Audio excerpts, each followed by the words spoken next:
Elvis Presley's journey began in the small town of Tupelo, Mississippi, where he was born on January 8, 1935, to Gladys Presley, née Gladys Love Smith, and Vernon Presley, Vernon Elvis Presley.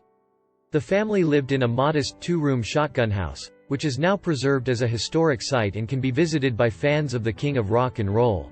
Elvis's early life was marked by poverty, as his parents struggled to make ends meet in the midst of the Great Depression. Vernon worked various odd jobs, such as being a truck driver and a painter, while Gladys worked at a garment factory and did household chores for wealthier families to provide for their son. Despite their financial struggles, the Presley family was close-knit and held a deep love for each other. Elvis had a twin brother named Jesse Garon Presley, who was tragically stillborn, leaving Elvis as the sole surviving child of his parents. The loss of his twin brother had a profound impact on Elvis and his family. Gladys, in particular, was deeply affected by the loss and became extremely protective of Elvis, fostering a close and sometimes codependent relationship with her surviving son. Growing up in Tupelo, Elvis was exposed to various musical influences that would later shape his unique sound and style. The Presley family attended the Assembly of God Church, where Elvis was introduced to gospel music. The emotional and spiritual connection he felt to the music would remain a significant influence throughout his life and career. Elvis's exposure to the rich and diverse musical landscape of the American South also played a critical role in his development as a musician. He listened to country music on the radio and absorbed the sounds of blues and rhythm and blues from African American musicians performing in the local juke joints. These early experiences would lay the foundation for the groundbreaking fusion of genres that would come to define his music and the nascent rock and roll movement. At the age of 10, Elvis received his first guitar as a gift from his mother for his birthday. Although he initially wanted a bicycle, he quickly grew attached to the instrument and began to teach himself how to play. He spent countless hours practicing and listening to the radio, learning to imitate the sounds of his favorite musicians. Elvis's passion for music was evident to those around him, and he began to participate in local talent shows and competitions. At the age of 12, he won a talent contest at the Mississippi-Alabama Fair and Dairy Show, which further fueled his desire to pursue a career in music. In 1948, when Elvis was 13 years old, the Presley family made a life-changing move from Tupelo to Memphis, Tennessee. The move was motivated by economic reasons, as Vernon sought better employment opportunities in the city. Memphis, known as the home of the blues and the birthplace of rock and roll, would prove to be the perfect environment for the young Elvis to develop his musical talents.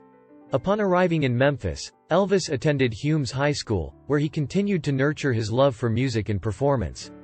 He joined the school's glee club and participated in talent shows, often impressing his classmates with his unique voice and stage presence. He also formed his first band, the Starlight Wranglers, with a group of friends, playing local gigs and honing his performance skills. Memphis was a melting pot of diverse musical influences, which exposed Elvis to a wide range of styles and genres, including jazz, blues, gospel, and country. He frequented Beale Street, a bustling area of Memphis known for its lively music scene, where he would watch and learn from local musicians. These experiences would prove invaluable in shaping Elvis's eclectic musical style and his ability to blend different genres seamlessly. During his teenage years, Elvis began to experiment with his image, developing a distinctive style that would become synonymous with his persona as the King of Rock and Roll. He grew his hair long, styled it with pomade, and wore flashy clothing, drawing inspiration from the African American musicians he admired. This bold and unconventional look set him apart from his peers and would later become an integral part of his stage presence and public image. Elvis's time in Memphis also saw the beginning of his love affair with automobiles, particularly Cadillacs. He would often visit car dealerships to admire the shiny new vehicles on display, dreaming of the day when he would be able to afford one himself. His passion for cars would endure throughout his life, and he eventually amassed an impressive collection of luxury automobiles. As Elvis approached the end of high school, he was determined to pursue a career in music, despite the uncertainties and challenges that lay ahead. In the summer of 1953, just after graduating from Humes High School, he made his first foray into the professional music world by recording a demo at the legendary Sun Studio in Memphis. This fateful decision would set him on a path to superstardom, forever changing the course of popular music and solidifying his place in history as the king of rock and roll. In conclusion, Elvis Presley's early life in Tupelo, Mississippi, and Memphis, Tennessee, provided the foundation for his meteoric rise to fame and his lasting impact on the world of music. His humble beginnings, marked by poverty and personal loss, shaped his character and instilled in him a deep appreciation for the power of music to heal and uplift. The diverse musical influences he encountered in the American South helped forge his groundbreaking fusion of genres, which would come to define the sound of rock and roll.